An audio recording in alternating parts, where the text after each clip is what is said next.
এসেছো ভাই? হ্যাঁ, কি খবর? তুমি বলো, আসল খবর তো তোমার কাছে। আমি ওই ড্রাগসের লোকের কথাই জানতাম। নাটক কম করো ভাই। আয়শার বাড়িতে কি করছিলে তুমি? সেখানে তেমন কিছু করছিলাম না। চলো ভেতরে গিয়ে বলি। তুমি বাবার কাছে লুকিয়েছো? এই কাজ কিন্তু তোমাদের কারণ না। কেন, আয়শা কি আমাদের বোন হয় না?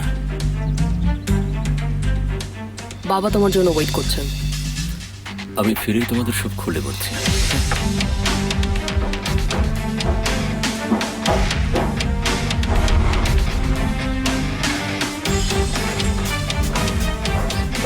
কি খবর মিস্টার মুস্তফা? তোমার একবারও বুক কাঁপলো না আমার বাবাকে মিথ্যা বলতে? এই ব্যাপারটা আমার চেয়ে আপনি ভালো পারেন। যদি দেখি তোমাদের মাঝে কিছু চলছে তাহলে তোমাকে মেরে ফেলবো। স্বপ্ন দেখতে থাকুন। দেখেছো কেমন সাধুর ভান করে নাটক করে চলে গেল।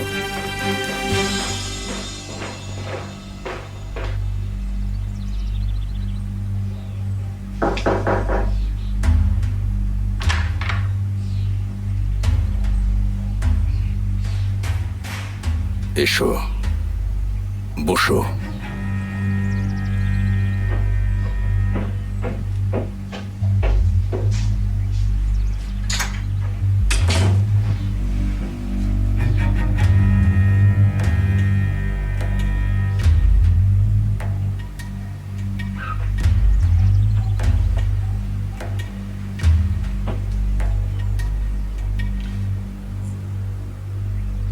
তোমাকে প্রথমবার দেখে আমি কি ভেবেছিলাম জানো? ভেবেছিলাম তোমার মাঝে বিশেষ কিছু আছে, ভালো কিছু, যেটা আমি ঠিকভাবে বুঝতে পারিনি। তোমায় ভরসা করেছি, তোমায় সুযোগ দিয়েছি, কিন্তু তোমায় সতর্কও করেছিলাম। মনে আছে? বলেছিলাম খবরদার ভুল করো না। সত্যি বলতে আপনার কথা আমি ঠিক বুঝতে পারছি না। বলছি আমি, তুমি কানকাটা আদনানের খুনের ব্যাপারে পুলিশের সন্দেহ থেকে বাঁচলে কিভাবে?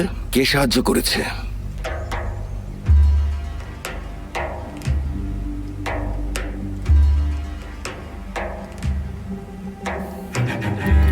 আমার এক বান্ধবী সাক্ষ্য দিয়েছে, জানিয়েছিলাম আগে। তোমার বান্ধবীটিকে মিথ্যে বলার চেষ্টা করবে না।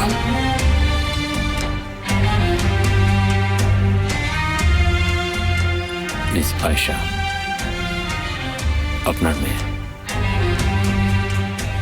এত রাতের বেলায় তুমি আমার মেয়ে আয়েশার বাসায় ঠিক কি করতে গিয়েছিলে মোস্তফা?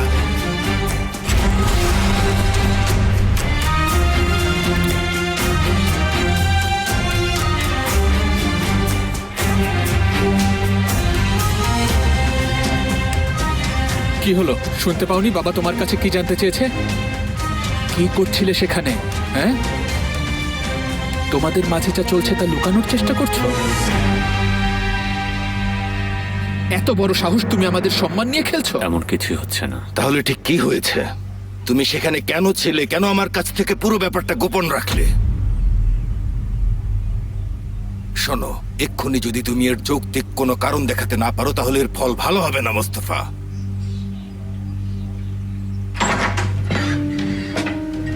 আমার দোষ, আমি ওকে ডেকেছিলাম।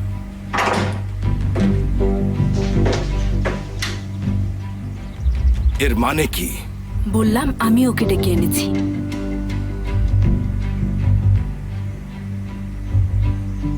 হঠাৎ তুমি এত রাতে মুস্তফাকে কেন ফোন করেছিলে আয়েশা? কারণ আমি সেই রাতে বাইরের একটা কাজ সেরে ফিরছিলাম। রাস্তায় গাড়ি নষ্ট হয়ে যায় আর রাতে সার্ভিসিংও বন্ধ ছিল। আর তখন আমরা সবাই থাকতেও তোমার মাথায় মুস্তফার কথাই আসলো? আসলে সেই রাতে ব্যাপারটা এভাবে ঘটেনি। আমাকে সেমা ফোন করেছিল।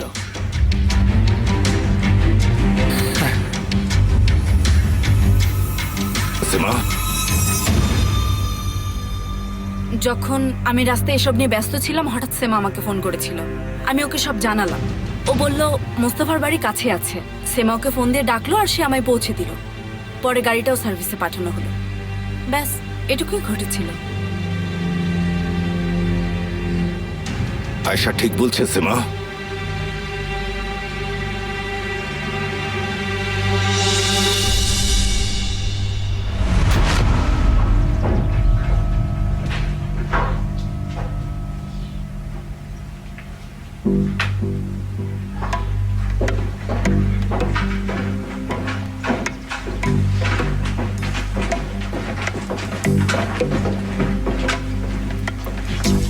শুনছেন, এভাবে আড়ি পাতাটা আপনার শোভা পায় না।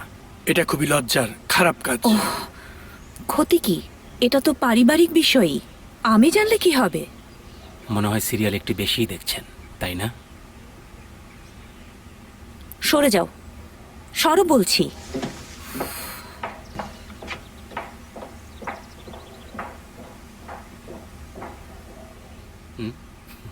আয়শা যা বললেন ঠিক তাই হয়েছে। মুস্তফাকে আমিই ফোন করেছি।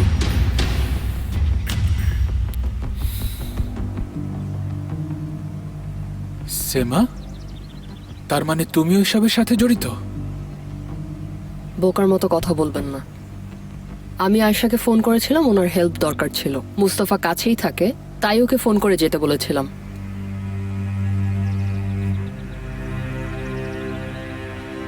তোমরা এই ব্যাপারটা গোপন করেছো কেন? কারণ আমি জানাতে চাইনি।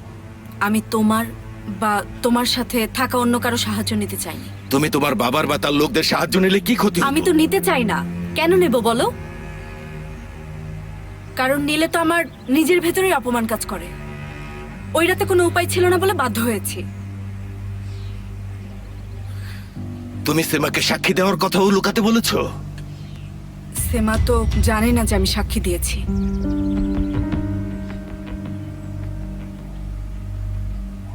সেমা, আমি জানতাম না বাবা। আমি খুনের ব্যাপারটা টিভিতে দেখে পুলিশ স্টেশনে যাই। মুস্তফার এত বড় বিপদ দেখে আমি সাক্ষী দিয়েছি। তুমি তো ঠিক মতো মিথ্যাও বলতে পারো না। হ্যাঁ, একদম ঠিক বলেছো। তুমি তো মিথ্যা কথা বলাতে ওস্তাদ। আর তাছাড়া আমি কোনো মিথ্যা বলছি না। মুস্তফা শোনো, এখন আমার চোখের দিকে তাকিয়ে তুমি সত্যি কথাটা বলো। আয়শা যা বলল তা কি ঠিক?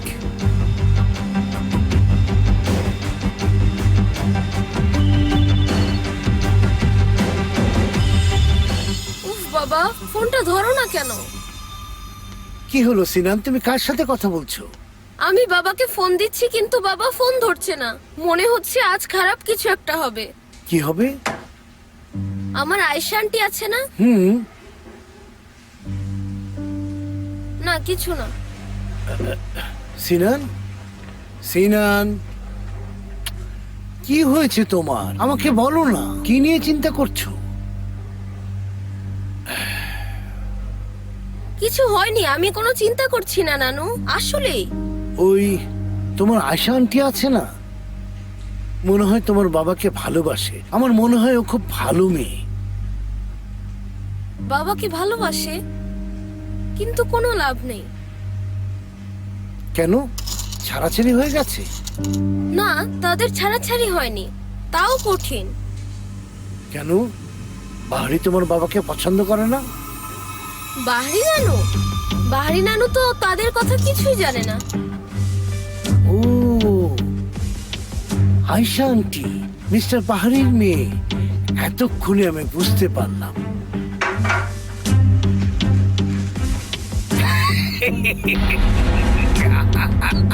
পাহাড়ির মেয়ের সাথে প্রেম।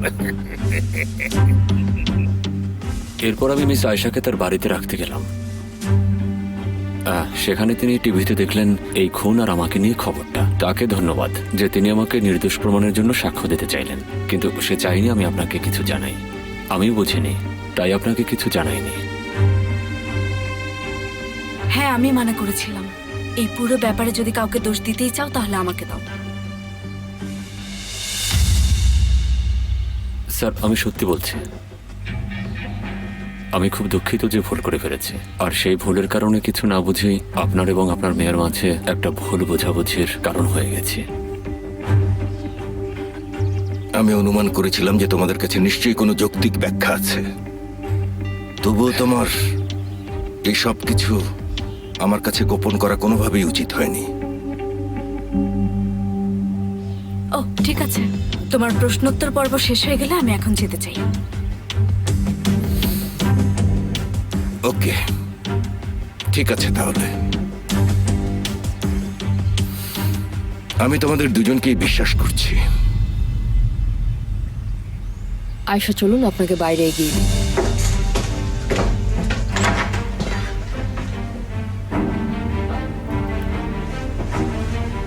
মুস্তফা, বাবাকে সহজেই বোকা বানাতে পারছো, আমাকে পারবে না। আমি ভালো করেই জানি তুমি কি খেলা খেলছো। অপ্রয়োজনীয় কথা শেষ হলে আমি একটু ফোনটা ধরতে চাই। সিনান, হ্যাঁ, কি হয়েছে? বারবার কেন ফোন দিচ্ছ? কি হয়েছে এটা তো তুমি বলবে। আমার তখন থেকে তোমার জন্য চিন্তা হচ্ছে। না বাবা, একদম চিন্তা করো না। সত্যি তোমার কোনো ঝামেলা হবে না তো? না না, ঝামেলার কিছু নেই তো। এখন আমি ফোনটা রেখে দিচ্ছি, পরে তোমাকে কাজ শেষ করে আবার ফোন করব, কেমন? ওকে বাবা।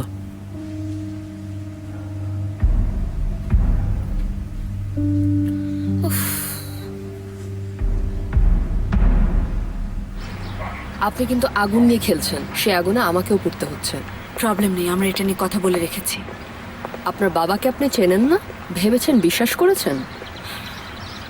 প্লিজ আশা, কয়েকটা দিন আপনারা আলাদা দেখা করবেন না। আমাকে ট্রাস্ট করছেন না, তাই না? দেখুন, মুস্তফা হয়তো এই সিচুয়েশনটা বোঝার মতো অবস্থায় নেই। আপনাদের রিলেশনটা কোনো না কোনো দিন সবাই জানবেই, আর সেদিন আপনি মুস্তফাকে সারা জীবনের জন্য হারিয়ে ফেলবেন। তোমার কি মনে হয় এটা আমার মাথায় নেই? আমরা জানি না আমরা কতটা বিপদের মধ্যে আছি। কি করব বলো? তুমি কখনো প্রেমে পড়োনি সেমা? আমাকে নিয়ে একটা প্রশ্নেই আটকে থাকবেন? প্রেমে পড়িনি। যদি প্রেমে পড়তাম তার লাইফ রিস্কে ফেলতাম না। আপনারা সত্যিই পাগল। তা ঠিক। দেখুন আয়শা, আমি বাবাকে এই ব্যাপারে মিথ্যা বলার কারণে নিজেকে কখনো মাফ করতে পারবো না। তাই এই ব্যাপারে আপনাকে আর আমি পরে হেল্প করতে পারবো না। এটা বলে কি বোঝাতে চাইছো?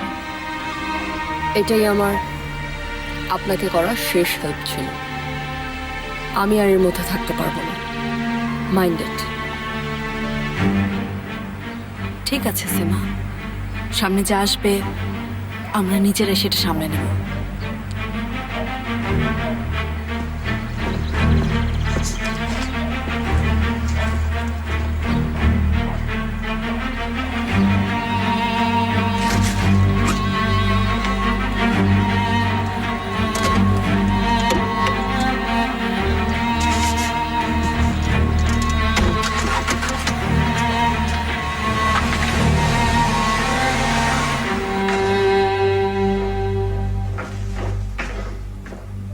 ভেবো না সবকিছু ঠিক হয়ে গেছে।